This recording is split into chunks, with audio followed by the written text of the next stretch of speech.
हाय viewers, आज हम पंडित जवाहरलाल नेहरू जी का ड्राइंग बनाएंगे, वो भी बहुत आसान तरीके से।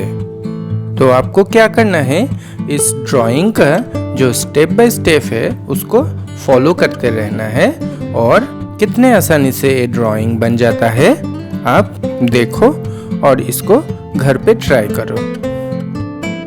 तो प्लीज़ वीडियो को अच्छे से देखो और कैसे चाचा नेहरू का ड्राइंग करते हैं उसको अच्छे से सीख लो।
इस ड्राइंग में जो स्टेप बाय स्टेप प्रोसेस मैंने दिखाया, अगर इस प्रोसेस से आपको नेहरू जी का ड्राइंग थोड़ा आसान लगे तो प्लीज़ इस वीडियो को एक लाइक दे देना और अच्छा लगे तो चैनल को सब्सक्राइब भी कर लेना।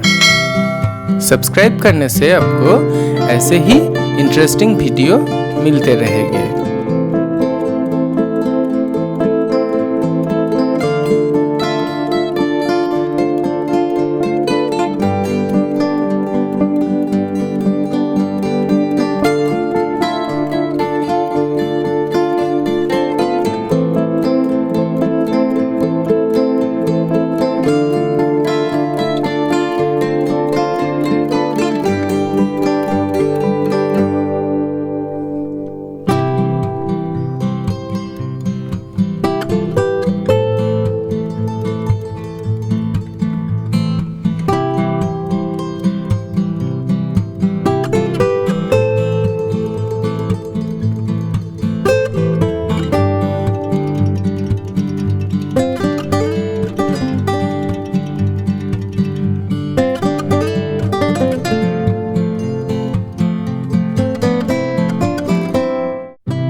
वीडियो को अंत तक देखने के लिए बहुत बहुत धन्यवाद।